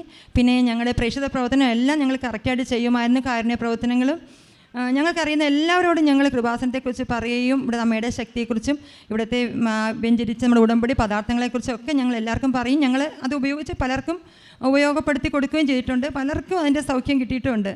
അങ്ങനെ ഞങ്ങളത് പ്രാർത്ഥന തുടർന്നുകൊണ്ട് തന്നെ ഇരുന്നു. വേറെ അങ്ങനെ കുറച്ച് പ്രശ്നങ്ങളൊന്നും എനിക്ക് പിന്നെ ഒരു പ്രയാസങ്ങളും ഒരു വയറുവേദന അങ്ങനെ ഒന്നും ഉണ്ടായിട്ടില്ല. ഞാൻ വന്നത് ജൂൺ 8-ാം തീയതിയാണ് സ്കാൻ രണ്ടാമത് ചെയ്യുന്നത്. അത് കഴിഞ്ഞിട്ട് July, August, September, October, November, ഈ നവംബർ മാസം 12-ാം തീയതി എനിക്ക് എൻ്റെ വയറിൽ അതികഠിനമായിട്ട് വേദന തോന്നി. ഭയങ്കര, എനിക്ക് ഇരിക്കാനോ കിടക്കാനോ പറ്റാത്ത വിധം ഒരു ദിവസം രാത്രി ഒരു 2 മണിയൊക്കെ ആയപ്പോൾ വേദന തുടങ്ങി, 12-ാം തീയതി. അപ്പോൾ പിന്നെ എനിക്ക് നിൽക്കാൻ മാത്രമേ പറ്റുള്ളൂ, നടക്കാം. രാത്രി എണീറ്റ് പിന്നെ കിടക്കാനൊന്നും പറ്റത്തില്ലായിരുന്നു. അപ്പോൾ ചേട്ടനൊക്കെ വളരെയായിട്ട് പ്രയാസപ്പെട്ടു. അമ്മ ഇത്രയും പ്രാർത്ഥിച്ചിട്ട് ഇവൾ ഇത്രയും പ്രയാസപ്പെടുന്നു, ഇനി ആ യൂട്രസിൻ്റെ ആ സിസ്റ്റിൻ്റെ എന്തെങ്കിലും ബുദ്ധിമുട്ടായിക്കൊണ്ടാണോ, അത് കോംപ്ലിക്കേഷൻ വല്ലതും ആയിട്ടുണ്ടാവും, അമ്മ അങ്ങനെ വരുത്തത്തില്ലെന്നറിയാം. പക്ഷേ എൻ്റെ വേദന കണ്ടിട്ട് ഏട്ടൻ അമ്മയോട് ഇങ്ങനെ ഒരു പരിഭവത്തിൽ പറഞ്ഞു, അമ്മ ഇവൾക്കിനി എന്തെങ്കിലും സർജറി പറയുവാണെങ്കിൽ ഞാൻ ഇനി അമ്മയോട് ഒരിക്കലും ഞാൻ അമ്മയെ പ്രാർത്ഥിക്കത്തില്ല എന്ന് ഒരമ്മയോട് പരാതി പറയുന്ന പോലെ ഏട്ടൻ പറഞ്ഞു. എനിക്കത് കേട്ടാൽ വിഷമം തോന്നി. പക്ഷേ ഏട്ടൻ സ്വാതന്ത്ര്യത്തോടെ അമ്മയോട് പറയണം, അമ്മയോടത്തുള്ള അത്രയും വിശ്വാസത്തോടെ. കാരണം അത്രയും നന്നായിട്ട് എൻ്റെ ഏട്ടനും പ്രാർത്ഥിക്കും, ഒരു വീഴ്ച വരുത്താതെയാണ് പ്രാർത്ഥിക്കുന്നത്. അത് ഞങ്ങളുടെ പ്രാർത്ഥനയുടെ ഒരു ഫലമായിട്ട് ഞങ്ങൾ അങ്ങനെ പ്രാർത്ഥിച്ചു. അന്നത്തെ ദിവസം ഏട്ടൻ തന്നെ അന്ന് രാത്രി എൻ്റെ ഈ വേദന കണ്ടിട്ട് ഏട്ടൻ ജപമാല എടുത്ത്, ഏട്ടന് വേറെ ജപമാല ചൊല്ലാനൊന്നും അറിയില്ല, അല്ലാതെ നന്മറിഞ്ഞ മറിയമ്മയും സ്വർഗസ്നായ പിതായും ഫുൾ ആ ജപമാല മൊത്തം ചൊല്ലി രാത്രി ഇരുന്ന് പ്രാർത്ഥിച്ചു. പിന്നെ എനിക്ക് ഉടമ്പടി തൈലം എൻ്റെ വയറിൽ പുരട്ടിയിട്ട് വിശ്വാസ പ്രമാണം 7 പ്രാവശ്യം ചൊല്ലി. അങ്ങനെ കുറച്ച് നേരം കഴിഞ്ഞപ്പോൾ എനിക്ക് ഒരു ആശ്വാസം തോന്നി, ഞാൻ ഉറങ്ങി. അത് കഴിഞ്ഞ് 2-3 ദിവസം വേറെ പ്രശ്നമൊന്നുമില്ല. അത് കഴിഞ്ഞിട്ട് വീണ്ടും 16-ാം തീയതി രാത്രി സെയിം പെയിൻ എനിക്ക് 2-2:15 തുടങ്ങി. ഉറങ്ങിക്കിടന്ന് ഞാൻ പെട്ടെന്ന് ഉണർന്നു. എനിക്ക് ചാടി എണീറ്റ് എനിക്ക് കിടക്കാൻ വയ്യ. എനിക്ക് ഭയങ്കര വയറിനകത്ത് ഭയങ്കര വേദന, എന്തൊക്കെയോ സംഭവിക്കുന്ന പോലൊരു വേദന. ഞാൻ എണീറ്റിരുന്നു, ഞാനും അങ്ങ് കരഞ്ഞു പോയി. അത്രയും ഒരു പെയിനായിരുന്നു. അപ്പോൾ ഏട്ടന് പറഞ്ഞു, ഒന്നുകൊണ്ട് വിഷമിക്കേണ്ട, നമുക്ക് നാളെ എന്തായാലും പോയി ഒന്ന് സ്കാൻ ചെയ്ത് നോക്കാം, വിഷമിക്കേണ്ടെന്ന് പറഞ്ഞ് ഏട്ടൻ. ഞാൻ നോക്കിയപ്പം ഞാൻ റൂമിൽ കിടക്കാൻ എനിക്ക് പറ്റത്തില്ല, അതുകൊണ്ട് ഞാൻ റൂമിൽ അങ്ങോട്ടും ഇങ്ങോട്ടും നടക്കുമായിരുന്നു.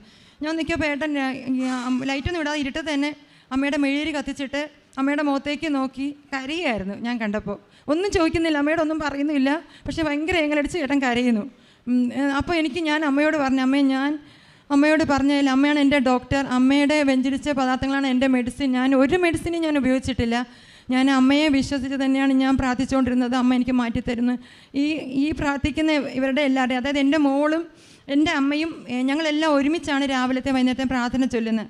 അപ്പോൾ അവരെല്ലാം ഈ വചനം ചൊല്ലുമ്പം നിൻ്റെ കണ്ണിൽ കാണുകയും പ്രാർത്ഥന കേൾക്കുകയും ചെയ്തിരിക്കുന്നത്, ഞാൻ എന്നെ സുഖപ്പെടുത്തുമെന്നുള്ള വചനം പറയുമ്പം എല്ലാവരും എൻ്റെ വയറിൽ തൊടുമായിരുന്നു. വയറിൽ തൊട്ടിട്ടാണ് അവരെല്ലാം പ്രാർത്ഥിക്കുന്നത്. അപ്പം മോളുടെ ഒക്കെ വിശ്വാസം എൻ്റെ അമ്മയെ സുഖപ്പെടുത്തും എന്നുള്ള ആ വിശ്വാസം ഞാൻ അമ്മയോട് പറഞ്ഞു. എൻ്റെ അമ്മയ്ക്കുള്ള വിശ്വാസം, എൻ്റെ മോളുടെ വിശ്വാസം, എൻ്റെ ഏട്ടൻ്റെ വിശ്വാസം, അതൊന്നും അമ്മ തകർക്കരുതേ അമ്മ, എല്ലാവരുടെ വിശ്വാസത്തെയും ബലപ്പെടുത്തുന്ന ഒരു റിസൾട്ടായിരിക്കണം എനിക്ക് നാളെ സ്കാൻ ചെയ്യുമ്പോൾ കിട്ടുന്നതെന്ന് പറഞ്ഞു പ്രാർത്ഥിച്ചു.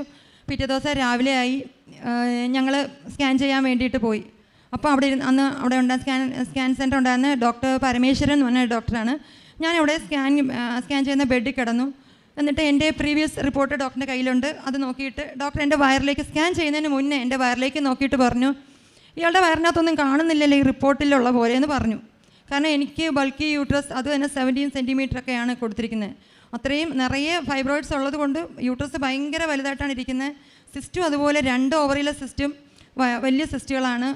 അപ്പോൾ അങ്ങനെ ഡോക്ടർ എന്നോട് വയറ് നോക്കിയിട്ട് പറഞ്ഞു ഒന്നും കാണുന്നില്ല. അപ്പം ഞാൻ ഡോക്ടർ ജെല്ലൊന്നും പുരട്ടിയിട്ടില്ല, എന്നെ സ്കാൻ ചെയ്ത് തുടങ്ങിയിട്ടില്ല. അപ്പം ഞാൻ ഡോക്ടറിനോട് ചിരിച്ചിട്ട് പറഞ്ഞു. അത് കേട്ടപ്പോൾ എനിക്കൊക്കെ പെട്ടെന്ന് എൻ്റെ അമ്മയെ അതുമല്ല, ഞാൻ സ്കാൻ ചെയ്യാൻ പോകുന്നതിന് മുന്നേ എൻ്റെ വയറ് മുഴുവൻ സാധാരണ 1 ഡ്രോപ്പ് എടുത്തിട്ടാണ് കുരിശ് വരച്ച് പ്രാർത്ഥിക്കുന്നത്. കാരണം അത്രയും പവർഫുള്ളാണ് നമ്മുടെ അമ്മയുടെ ഉടമ്പടി തൈലം എന്ന് ഞങ്ങൾക്ക് അറിയാം. അപ്പം ഞാൻ വിശ്വാസപ്രമാണം ചൊല്ലിയിട്ട് ഞാൻ വയറ് മുഴുവനും ഒരു ഭയത്തോടു കൂടി തന്നെ മുഴുവനായിട്ട് ഞാൻ തൈലം പുരട്ടിയിട്ടാണ് വീട്ടിൽ നിന്ന് ഇറങ്ങുന്നത്. കൂടാതെ നമ്മുടെ കാശുരൂപം എൻ്റെ ബോഡി ടച്ച് ചെയ്യുന്ന വ്യക്തി പിൻ ചെയ്തിട്ടാണ് ഞാൻ സ്കാനിങ്ങിന് കയറുന്നത്. അപ്പോൾ അവിടെ ചെന്നു. അപ്പം ഡോക്ടറോട് ഞാൻ പറഞ്ഞു, അപ്പോൾ ഡോക്ടർ എന്നോട് പറഞ്ഞു ഇത് കാണുന്നിട്ട് ഒരു കുഴപ്പം കാണുന്നില്ലോ എന്ന് പറഞ്ഞു. അപ്പോൾ ഞാൻ പറഞ്ഞു അതൊരു മിറാക്കിളായിരിക്കും ഡോക്ടർ എന്ന് പറഞ്ഞു. അപ്പോൾ ഡോക്ടറിന് എന്താ മിറാക്കിളെന്ന് ചോദിച്ചു. അപ്പോൾ ഞാൻ അതൊക്കെ ഉണ്ട് ഡോക്ടർ, ഞങ്ങളുടെ ഒരു അമ്മയുണ്ട്, അമ്മ എന്നെ സുഖപ്പെടുത്തി കാണുമെന്ന് പറഞ്ഞു. അപ്പോൾ ഡോക്ടർ പറഞ്ഞു ഞാൻ സ്കാൻ ചെയ്തില്ലല്ലോ, അതിന് മുമ്പ് എന്തിനാ ഇങ്ങനെ മിറാക്കിളെന്ന് പറയുന്നതെന്ന് ചോദിച്ചു. അപ്പോൾ ഞാൻ ശരി ഡോക്ടർ സ്കാൻ ചെയ്തോളൂ എന്ന് പറഞ്ഞു.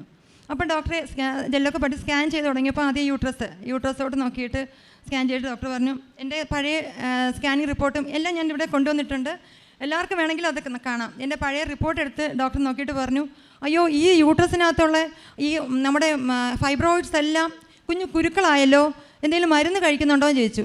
അപ്പം ഞാൻ ഉടനെ ഡോക്ടറിനോട് പറഞ്ഞു മരുന്ന് കഴിക്കുന്നുണ്ട് ഡോക്ടർ, അത് ഞാൻ നേരത്തെ പറഞ്ഞ പള്ളിയിലെ അവിടെ നിന്ന് ഞങ്ങൾക്ക് കിട്ടിയ ഒരു തൈലവും പിന്നെ ഉടമ്പടി ഉപ്പും തേനുമാണ് ഞാൻ കഴിക്കുന്നതെന്ന് പറഞ്ഞു.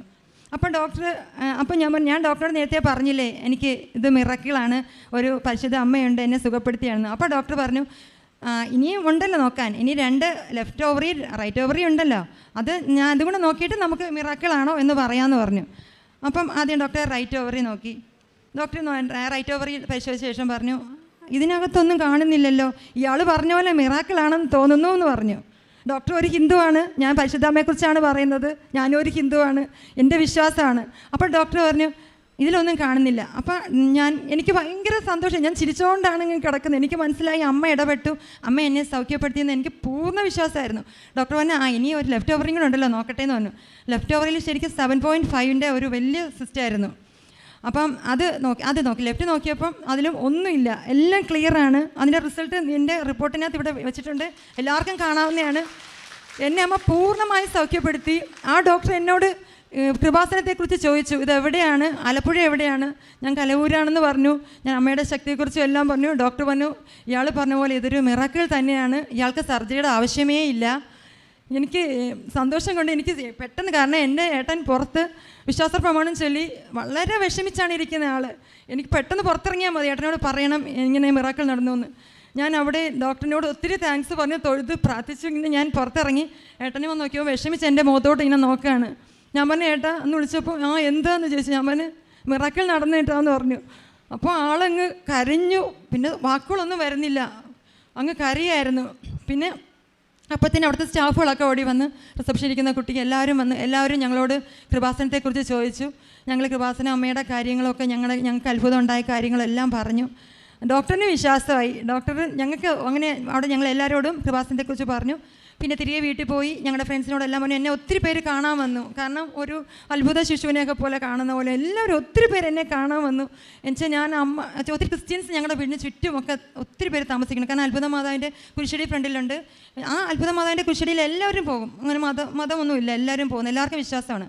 അപ്പോൾ എന്നെ എല്ലാവരും വന്ന് കണ്ട് എല്ലാ വിശേഷങ്ങളും ചോദിച്ചു. ഞങ്ങൾ അമ്മയുടെ കൃപാസന അമ്മയുടെ ശക്തിയെക്കുറിച്ചും ഞങ്ങൾക്കുണ്ടായ അത്ഭുതത്തെക്കുറിച്ചും എല്ലാവർക്കും ഞങ്ങളത് വിശദീകരിച്ച് കൊടുത്തു. ഞങ്ങൾക്ക് ഇത്രയും ഒരു അനുഭവം, ഇത്രയും ഒരു ഞങ്ങളെ തൊട്ട് ഞങ്ങളെ കുടുംബത്തിനെ മാത്രമല്ല ഞങ്ങളുടെ ഫ്രണ്ട്സിനെ, എനിക്ക് വേണ്ടി ഒത്തിരി പേര് പ്രാർത്ഥിക്കുന്നുണ്ടായിരുന്നു. ഞാൻ സ്കാനിങ്ങിന് പോയപ്പോൾ ഞങ്ങൾക്ക് പ്രാർത്ഥന എനിക്ക് എന്തെന്ന് പറഞ്ഞു തന്ന ഒരു ചേച്ചിയുണ്ട്, ജപമാല എല്ലാം അയച്ചു തന്ന ജെസ്സി എന്ന് പറഞ്ഞ ചേച്ചി, ഞങ്ങൾക്ക് വചനങ്ങൾ അയച്ചു തരുന്ന ജെസ്സി ചേച്ചി, പിന്നെ ഈ കൃപാസനമ്മയുടെ പത്രം തന്ന സുജ ദാസ് എന്ന് പറഞ്ഞ ആ ചേട്ടനെ, എല്ലാവരെയും ഞങ്ങൾ ഈ അവസരത്തിൽ നന്ദിപൂർവ്വം ഓർക്കുകയാണ്. ഇത്രയും കാര്യങ്ങൾ ഞങ്ങൾക്ക് അമ്മ ഇങ്ങനെ ഒരു വലിയൊരു അത്ഭുതം തന്ന അമ്മയ്ക്ക് തിരുക്കുമാരന് ഞാൻ കോടാനുകോടി നന്ദി ഞങ്ങൾ അർപ്പിക്കുന്നു. ഇത് കൂടാതെ ഞങ്ങൾക്ക് ഉടമ്പടി വെഞ്ചരിച്ച പദാർത്ഥങ്ങൾ കൊണ്ട് ഒത്തിരി അനുഭവങ്ങൾ ഉണ്ടായിട്ടുണ്ട്. ഞാനിപ്പോൾ പറയുന്നത് എനിക്ക് മൈഗ്രെയിൻ ഉണ്ടായിരുന്നു, 20 വർഷമായിട്ട് മൈഗ്രെയിൻ ഉണ്ടായിരുന്നതാണ്. അത് തൈലം പുരട്ടിയിട്ട് ഒന്നുമല്ല മാറിയത്. ഞാൻ ഇവിടെ വന്ന് അമ്മയുടെ അടുത്ത് ഉടമ്പടി എടുത്ത് ഇവിടുന്ന് കാലുകുത്തി ഇവിടെ ഞാൻ തിരിച്ചു പോയ അന്ന് എനിക്ക് എൻ്റെ മൈഗ്രെയിൻ 20 വർഷമായിട്ടുണ്ടായിരുന്ന എൻ്റെ മൈഗ്രെയിൻ പൂർണ്ണമായി എനിക്ക് മാറി. കാരണം ഒരു നേരത്തെ ആഹാരം ഉപേക്ഷിക്കുകയല്ല, ഒരു നേരത്തെ ഭക്ഷണം എനിക്ക് ലേറ്റ് ആയാൽ തലവേദന വരും. മൈഗ്രെയിനാണ്. പല ഡോക്ടേഴ്സിനെയും കാണിച്ചതാണ്. അപ്പോൾ ഡോക്ടർ പറഞ്ഞു വിശന്നിരിക്കാനേ പാടില്ല, മൈഗ്രെയിൻ ഉള്ളതുകൊണ്ട് എന്ന് പറഞ്ഞിട്ടുള്ളത്. പക്ഷേ എനിക്കിവിടെ വന്നിട്ട് ഉടമ്പടി എടുത്ത ശേഷം എനിക്ക് ഇതുവരെ ഞാൻ ഉപവാസം എടുക്കുന്നുണ്ട്, എനിക്ക് ഇന്ന് വരെയും മൈഗ്രെയിൻ വന്നിട്ടില്ല അമ്മയുടെ അനുഗ്രഹത്താൽ. പിന്നെ ഞങ്ങൾ നിയോഗത്തിൽ വെച്ചിരുന്ന മോളുടെ റിസൾട്ട് ഞങ്ങൾ വെച്ചിരുന്നു. അവൾ 10th CBSE എക്സാം എഴുതിയിട്ടാണ് ഇവിടെ വരുന്നത്. അച്ഛൻ തലയിൽ കൈവച്ച് അനുഗ്രഹിക്കുകയും ചെയ്തു. ഞങ്ങൾക്ക് മോളുടെ റിസൾട്ട് വന്നപ്പോൾ മോൾക്ക് 96 ബോർഡ് എക്സാം 96% മാർക്കും അവൾ സ്കൂൾ ടോപ്പറുമായി. അത് അമ്മയുടെ അനുഗ്രഹം, ഏറ്റവും വലിയ അനുഗ്രഹമായിട്ട് ഞങ്ങൾ കരുതുന്നു. അവളിപ്പോൾ 11th പഠിക്കുകയാണ്. പിന്നെ ഞങ്ങൾ അമ്മയുടെ തൈലം പുരട്ടി ഏട്ടൻ്റെ കയ്യിൽ വളരെ വലിയ ഒത്തിരി വെള്ളം ഇങ്ങനെ പൊങ്ങി നിൽക്കുന്ന ഒരു അലർജി ഉണ്ടായിരുന്നു. അതിന് സ്കിൻ സ്പെഷ്യലിസ്റ്റിനൊക്കെ ഒത്തിരി കാണിച്ച് മരുന്ന് കഴിച്ചും മാറാതിരുന്ന് അതായിരുന്നു. അപ്പം ഞങ്ങൾ ഈ തൈലം പുരട്ടി പെട്ടെന്ന് തന്നെ അത് സുഖപ്പെട്ടു. പിന്നെ വേറൊരു കാര്യം ഉണ്ടായിരുന്നു, മോൾക്ക് തന്നെ സ്കിന്നിൽ ഇങ്ങനെ സ്കിൻ പൊടിഞ്ഞളങ്ങുന്ന ഒരു അസുഖം. അത് ഒത്തിരി ആയുർവേദത്തിൽ ആദ്യം കാണിച്ച് അവർ കുറേ എണ്ണ തന്നു, അതൊന്നും മാറാതെ അലോപ്പതി കാണിച്ചു. അവർ ഓയിൽമെൻറ്റ് പുതിയ തരം സോപ്പൊക്കെ തന്നു, അതൊക്കെ ഉപയോഗിച്ചിട്ടൊന്നും മാറാതെ അവൾക്ക് വളരെ സങ്കടമായിരുന്നു, ഞങ്ങൾക്കും വളരെ സങ്കടമായിരുന്നു. പെൺകുട്ടിയാണ്, വളരെ വിഷമത്തിരുന്നു. പക്ഷേ നമ്മളിവിടെ വന്ന് ഉടമ്പടി എടുത്തിട്ട് എനിക്ക് തോന്നുന്നു 2 ദിവസം അവളുടെ ഈ വയറിൽ ഞങ്ങൾ കുരിശ് വരച്ചേ ഉള്ളൂ ഉടമ്പടി തൈലം കൊണ്ട്. ഇത്രയും ശക്തിയുള്ള ഒരു ഉടമ്പടി തൈലം ഞങ്ങൾ എല്ലാവരോടും ഈ ശക്തി ഉടമ്പടി തൈലത്തെക്കുറിച്ച് പറഞ്ഞിട്ടുണ്ട്. അങ്ങനെ ഞങ്ങൾക്ക് പൂർണ്ണമാക്കി മോൾക്ക് 3ാമത്തെ ദിവസം പൂർണ്ണമായി അവളുടെ സ്കിന്ന് നോർമൽ സ്കിന്നായി. ഇന്ന് വരെയും അവളുടെ സ്കിന്നിന് യാതൊരു പ്രശ്നമില്ല. ഇത് ഏപ്രിലിൽ സംഭവിച്ച കാര്യമാണ് പറയുന്നത്. ഇപ്പം നവംബറായി, ഇന്ന് വരെ അവൾക്ക് യാതൊരു ബുദ്ധിമുട്ടും ഇല്ല. പിന്നെ വേറൊരു കാര്യം കൂടി പറയാനുണ്ട്. മോളുടെ ഭയങ്കര മുടി കൊഴിച്ചിലും അവൾക്ക് വെയിറ്റ് ലോസ് 1 മാസം കൊണ്ട് അവൾക്ക് 48 കിലോ ഉണ്ടായിരുന്നു, 2 കിലോ കുറഞ്ഞു. അപ്പോൾ വെയിറ്റ് ലോസ് 2 കിലോ പെട്ടെന്ന് കുറഞ്ഞതും ഭയങ്കരമായിട്ട് മുടി കൊഴിയുന്നുണ്ടായിരുന്നു. അങ്ങനെ ഞങ്ങൾ ഡോക്ടറെ കാണുമ്പോൾ ഡോക്ടർ പറഞ്ഞു തൈറോയിഡിൻ്റെ പ്രശ്നം ആകാനാണ് സാധ്യത, തൈറോയ്ഡ് ടെസ്റ്റ് ചെയ്യാൻ പറഞ്ഞു. ഞങ്ങൾ തൈറോയ്ഡ് ടെസ്റ്റ് ചെയ്തു. അപ്പോൾ അവൾക്ക് തൈറോയ്ഡ് ഇങ്ങനെ കുറഞ്ഞിട്ടുള്ള ഒരു തൈറോയ്ഡ് ഉണ്ടല്ലോ, അത് ഹൈപ്പോ തൈറോയിഡ്സോ അങ്ങനെ എന്തോ ആണ്, അതാണ് മോൾക്ക് റിസൾട്ടിൽ അതാണ് കാണിച്ചത്. ഞങ്ങൾ ഈ റിസൾട്ടുമായിട്ട് ഞങ്ങൾ ആ ഡോക്ടറെ കൊണ്ടുപോയി കാണിച്ചപ്പം ഡോക്ടർ റിസൾട്ട് നോക്കിയിട്ട് എന്തായാലും ഞങ്ങൾക്ക് മനസ്സിലായി, ഹോമിയോയിലാണ് കാണിച്ചത്, കുട്ടി ഇനി തൈറോയിഡ് മരുന്ന് സ്റ്റാർട്ട് ചെയ്യേണ്ടി വരും. അപ്പം കുടുംബത്തിനും എല്ലാവർക്കും സങ്കടമായി, കുഞ്ഞുനാളിൽ തൈറോയിഡ് വന്നല്ലോ എന്ന്. പക്ഷേ ഞങ്ങൾ ഈ റിസൾട്ട് കിട്ടിയ ശേഷം ഡോക്ടറിനെ കാണുന്നതിന് മുന്നേ ഞങ്ങൾ മോളുടെ തൊണ്ടയിൽ നമ്മുടെ അമ്മയുടെ വിശുദ്ധ ഉടമ്പടി തൈലം പുരട്ടി പ്രാർത്ഥിക്കുമായിരുന്നു. ഈ വചനം തന്നെയാണ് ചൊല്ലി പ്രാർത്ഥിച്ചിട്ടുള്ളത്. ഞങ്ങളത് പ്രാർത്ഥിച്ചിട്ടാണ് ഞങ്ങൾ മോളെയും കൊണ്ടാണ് ഞങ്ങൾ ഡോക്ടറിൻ്റെ അടുത്ത് പോയി. ഡോക്ടർ ആ റിസൾട്ട് വാങ്ങി നോക്കിയിട്ട് ഞങ്ങൾക്ക് ഇത് മെഡിസിൻ ഒന്നും അവൾക്ക് എഴുതിയില്ല. ഞങ്ങളോട് പറഞ്ഞു ഈ റിസൾട്ട് ഒന്നുകൂടെ ഒരു ടെസ്റ്റ് ചെയ്യാമോ വേറൊരു ലാബിലെന്ന് ചോദിച്ചു. അത് അമ്മ ഇടപെട്ട് തന്നെയാണ്. ഞങ്ങൾ 100% വിശ്വസിക്കുന്നു. ഞങ്ങൾക്ക് അറിയാത്തൊരു ഡോക്ടറാണ്, ഞങ്ങളെ അറിയാത്തൊരു ഡോക്ടർ. അപ്പോൾ ഞങ്ങൾ അവിടെ പോയപ്പോൾ ഈ റിസൾട്ടിൽ ശരിക്കും ഏത് ഒരു ഡോക്ടറിൻ്റെ ഈ റിസൾട്ട് കൊണ്ട് കാണിച്ചാലും മോൾക്ക് തൈറോയിഡിൻ്റെ മെഡിസിൻ സ്റ്റാർട്ട് ചെയ്യും. പക്ഷേ ഈ ഡോക്ടർ പറഞ്ഞു ഒന്നുകൂടെ ഒരു റിപ്പോർട്ട് കൂടെ എടുത്തിട്ട് വരാമോ എന്ന് ചോദിച്ചു. എന്നിട്ട് പറഞ്ഞു വൈറ്റമിൻ ഡിയുടെ ഒരു ടെസ്റ്റ് കൂടെ നടത്തിയിട്ട് വരാൻ പറഞ്ഞു. ഞങ്ങൾ രണ്ടാമത് വേറെ ലാബിൽ കൊണ്ടുപോയി ടെസ്റ്റ് ചെയ്തു. മോൾക്ക് ആ റിസൾട്ട് കൊണ്ട് ഡോക്ടറിനെ കാണിച്ചു. മോൾക്ക് തൈറോയ്ഡ് യാതൊരു പ്രശ്നവും ഇല്ല, തൈറോയ്ഡ് നോർമൽ അമ്മ ആക്കിയിരിക്കുന്നു. അവൾക്ക് വൈറ്റമിൻ ഡിയുടെ കുറവായിരുന്നു, 10ൽ താഴെയാണ്. അങ്ങനെ അതിൻ്റെ ആയിരുന്നു മുടി കൊഴിച്ചിലും വെയിറ്റ് ലോസൊക്കെ വന്നതെന്ന് ഡോക്ടർ പറഞ്ഞു. അവൾക്ക് തൈറോയ്ഡ് ഒരു പ്രശ്നമില്ല, പൂർണ്ണമായി അമ്മ മാറ്റി, അമ്മ ഇടപെട്ട് പൂർണ്ണമായി അത് മാറ്റി. ഞങ്ങൾക്ക് അമ്മയ്ക്കും ഈശോയ്ക്കും കൊടാനുകോടി നന്ദി പറയുന്നു. ഇനി ഇത്രയും ഞങ്ങൾക്ക് അനുഭവങ്ങൾ തന്നെ ഈശോയുടെ അമ്മയുടെ ഈ അനുഗ്രഹവും നിങ്ങൾക്കും എല്ലാവർക്കും വിശ്വസിച്ച് പ്രാർത്ഥിച്ചാൽ അമ്മ ഒരിക്കലും കൈവെടിയിട്ടില്ല. നമുക്ക് വേണ്ടി അമ്മ ഈശോയോട് മാധ്യസ്ഥം പറയും. നമ്മുടെ എല്ലാ പ്രാർത്ഥനകളും സാധിച്ചിരുന്നു ഞങ്ങളുടെ അനുഭവം കൊണ്ട് ഞങ്ങൾ പറയുകയാണ്. എല്ലാവരും നന്നായിട്ട് അമ്മയോട് പ്രാർത്ഥിക്കുക, ഉറപ്പായിട്ടും എല്ലാ കാര്യങ്ങളും സാധിച്ചു തരും. കൂടാതെ എൻ്റെ അമ്മയുടെ മുട്ടുവേനയും തോളുവേനയും ഉണ്ടായിരുന്നു. ഞങ്ങൾ അമ്മയ്ക്ക് 3 ദിവസം അമ്മ കിടപ്പായിരുന്നു, മുട്ടുവേനോ നടക്കാൻ വയ്യാതെ. അമ്മയുടെ തൈലം തന്നെയാണ് വിശ്വാസ പ്രമാണം ചൊല്ലി ഞങ്ങൾ തൈലം പുരട്ടി കൊടുത്തു. അമ്മയ്ക്കിപ്പോൾ സാധാരണ പോലെ അമ്മ ജോലിയെല്ലാം ചെയ്യുന്നുണ്ട്, എന്നെ സഹായിക്കുകയൊക്കെ ചെയ്യുന്നുണ്ട്.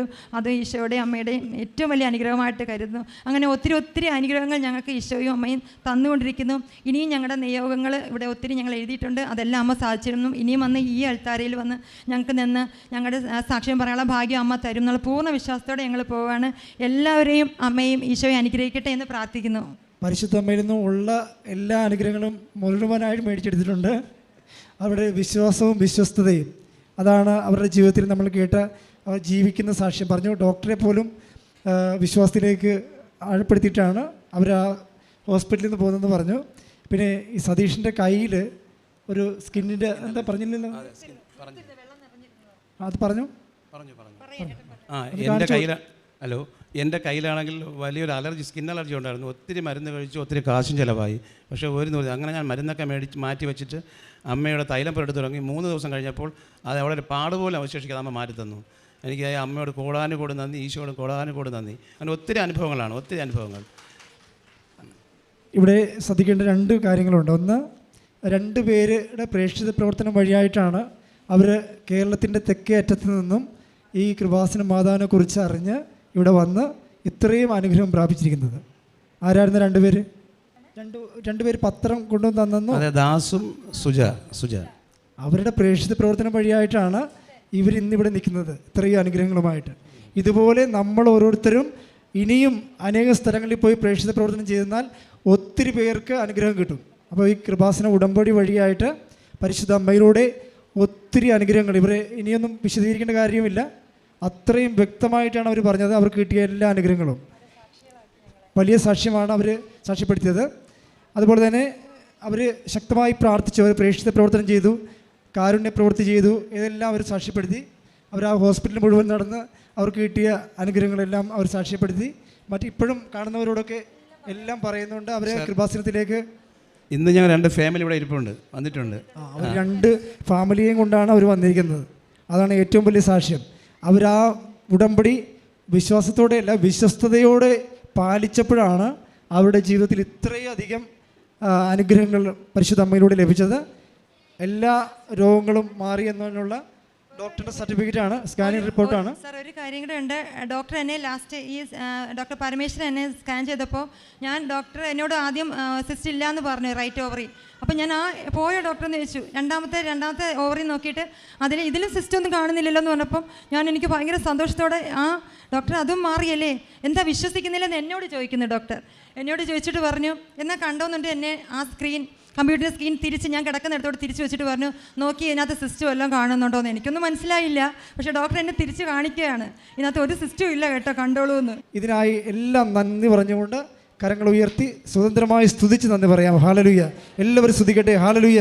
യേശുവേ നന്ദി, യേശുവേ സ്തുതി, ഹല്ലേലൂയ, യേശുവേ മഹത്വം.